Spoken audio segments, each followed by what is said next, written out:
Welcome to the second match between Krabbling and Void. Krabbling went 1-0 up in this best of 5 final, and it looks like now he's chosen the Dwarfs.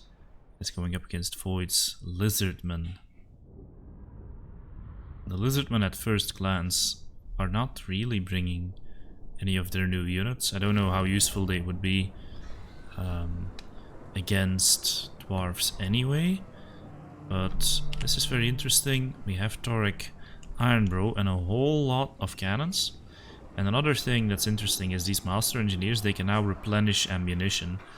The question is if they will really get a chance to do that, because it's rare enough that Dwarfs get to spend all of their ammo. But in any case, it is pretty interesting. So the weapon strength of these siege artillery got buffed, but there's a difference between missile strength and weapon strength, so this isn't really doing anything. As you can see, the weapon strength went up and the missile strength is still the same, and it's just increasing their melee capacity, which of course doesn't help these cannons. Maybe later when they get attacked. So Void coming in with the Teardown Riders, mostly for disruption. Rock drops, of course, very strong. I think we're going to see more Pterodons this batch because Chameleons, they got nerfed a little bit, plus 50 gold, and Pterodon Riders are still the same. I haven't seen anything different on them, so yeah, they are pretty much the same. And they are very good, so I think we will be seeing more builds with them. Okay, there's an Ancient Salamander. This is another unit that was buffed. It got its melee stats reduced. It got more range, and the cost went down quite significantly. I think it cost only 1,000 or 1,100 gold now. Okay, one of the Ancient Salamanders has been routed. So very good focus fire there from Krabbling. Chameleon's King seem to be overcommitting a little bit, actually running into melee there. And Void is looking for some good rock drops, which is causing some mayhem in the dwarf lines. It doesn't seem like they're connecting super well, but it's sort of forcing these units to move, and that means they're not firing right now. And yeah, there's a bunch of angry Croxigors and Saurus warriors coming in, so the dwarves had better start shooting, because their army is very ranged heavy, pretty light on the melee units really. Croxigors kind of just made for dealing with dwarves. They're not super popular, but against dwarves you do often see them. Okay, the flash bomb went down from the engineer to nerf those Croxigor stats quite a bit, down to 26 and 2. But of course they have that anti-infantry, which comes in handy against the entire dwarf army. That's what makes them so good against dwarves. 20 bonus versus infantry, so 46 melee attack. That's a lot. Kind of need that to get through those tough dwarfs. Ooh, nice fiery ring of Tori there, getting rid of the skin cohort, damaging the Croxigor, but unfortunately also killing that cannon, which is now shattered. And it looks like this dwarf army, which was very ranged heavy to begin with, is kind of getting overwhelmed, really. Maybe they will hold, thanks to the mighty dwarf leadership. But I don't know. Croxigors are falling pretty low though. The Slann Mage Priest of Life, he can still heal up a lot of this stuff. I think Void is going so aggressively for the ranged because let's say he takes out all of the cannons but loses all of his melee infantry and Croxigors, he will still be able to kill the rest of the dwarfs with his Ancient Salamanders, I believe. These things of course do a lot of damage to infantry. See a shot coming in there. Yeah, decent hit on the Longbeards. Better if they're in a tight formation, of course. Yeah, these things are, well, they should be racking up the kills and the value. Well, not so much this one. What about the one that got routed earlier? They haven't really used their ammo yet, so I don't expect huge damage value. Yeah, this one is up to 510.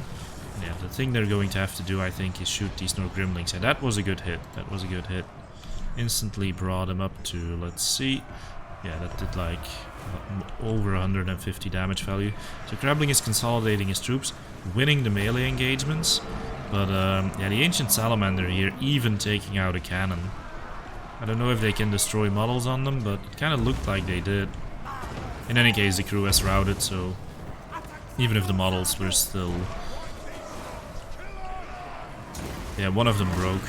Actually, two of them broke, so I think those ancient salamander shots actually do destroy cannons. So right now it seems Void is in control.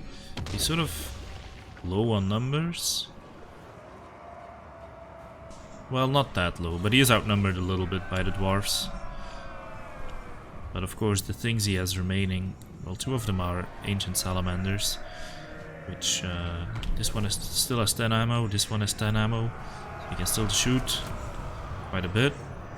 The Slann Mage Priest is coming in with the Pterodons, beating on that Master Engineer. Yeah, balance of power at least is still close. I would say Lizards have the advantage here, thanks to their kiting potential. The Dwarves' range going pretty low.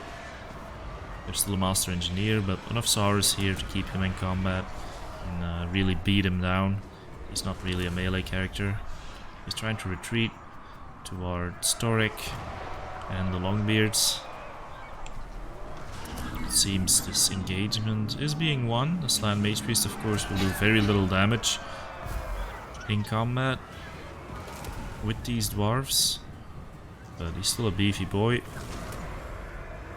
helping his troops to survive. Dragonback Slayers try to fight the Salamander. There's only 16 of them, but you can see how quickly they're chunking his health down once they connect. Which right now they're not doing. Oh, some value javelins there. Chameleon's King's going to finish off those Dragonback Slayers.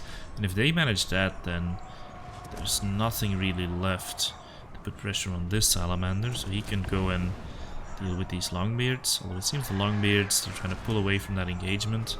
Start putting some pressure here maybe on the Salamander. But Salamander is busy dealing with what's left of the Master Engineer.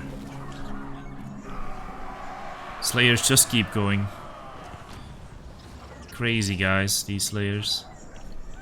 Absolutely crazy. Literally too angry to die. Or at least too angry to rout. They don't mind dying much. It's kind of their point. Okay, so dwarves still have pocket right here.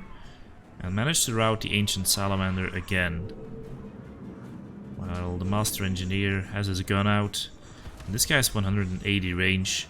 The Ancient Salamander has 160. So technically this guy should be able to shoot the Ancient Salamanders when they get close. Okay, shot here misses on the Longbeards. This is still a strong unit, which he really should be able to get some good hits on if he wants to win. Crabbling, of course, moving his unit back and forth, sort of trying to dodge those shots. One thing you can do is try to get them to bunch up on something and then shoot them, but you gotta expect that Crabbling will just keep his units in a line and keep them moving to deny that. Yeah, another shot on their Grimlings. This is kind of you know, not really unfamiliar territory for the dwarves. Just having a pocket of troops left that's trying to hold out against encroaching forces all around them. Seems to be the way a lot of their battles go. And it's kind of, you know, how the dwarves are designed as well. Very lore-like battle here. Well, I don't know how often lizardmen actually fight dwarves, but dwarves sort of standing in their shield wall is definitely something you can expect to see in the lore. So this Master Engineer is now firing at the Pterodons. And yeah, he needs to keep his ammo for the Ancient Salamander. Because anyone else can deal with any of these units when they come into melee. But the Master Engineer, he's the only one who can stop the Salamanders from firing. Also, where's the other Salamander? Okay, he's over here. I wonder how much Winds of Magic the Slann Mage Priest has left.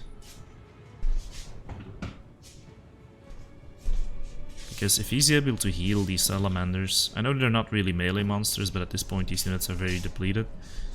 Okay, he did get a heal there. An upgraded Earthblood even. Bit of a risk there. Healing these 21 Saurus warriors.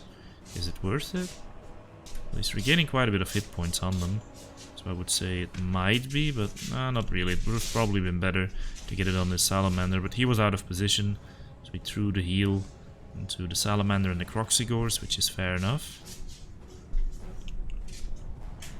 Yeah, in these kinds of situations, it's really about every sliver of hit points, and as a Vampire Counts player, I try to always get the most out of it. Just so used to trying to maximize the value of Nehek that I try to do the same with Earthblood and really pay attention to that in other games as well. Okay, so Void charging in, he has the shield available, and you know, this Master Engineer kind of split off, and these Longbeards, they were chasing a Shattered unit, but they are now returning. But I think this Master Engineer is going to get mobbed. He had an attack order on the Ancient Salamander, and well, Ancient Salamander is going to survive here. And actually, now that the Master Engineer is in combat, he's using his Flash Bomb to try and survive, but I doubt it will be enough. The Ancient Salamander is even coming into melee to deal with this Master Engineer, so the Hunter becomes the hunted.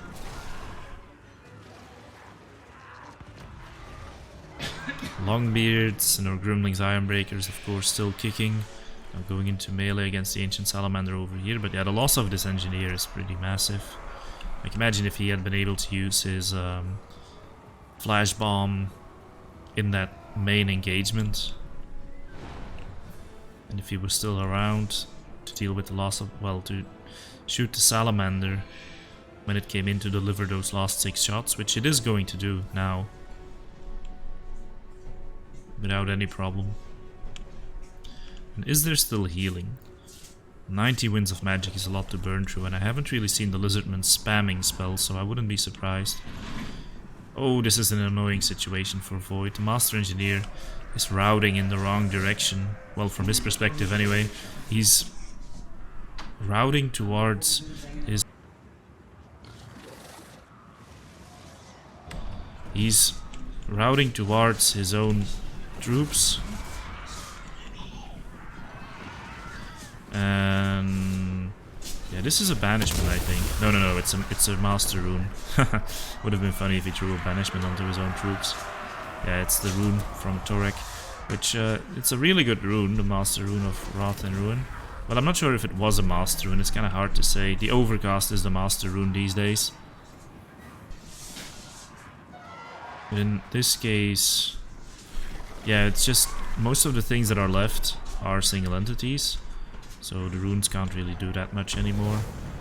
They're not going to take out the Slann, they're not really going to take out the single entities. So now everything is getting routed, and it's just Thorek. It looks like Void is taking this game and is going to equalize. I feel like if he kept things together a little bit more at the end there, especially this Master Engineer, he would have had a much better chance. But as it is, it was a very good play by Void with these Salamanders. I would expect, looking at the armies, that they would be hard countered by the cannons, but the way he used them, he still got a lot of value out of them.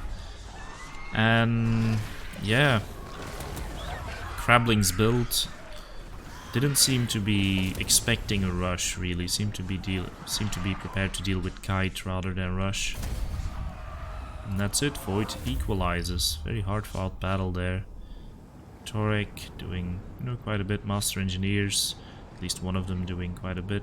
Didn't really get the chance to replenish ammunition there, of course, because everything died before it ran out of ammo. And generally, stuff is going to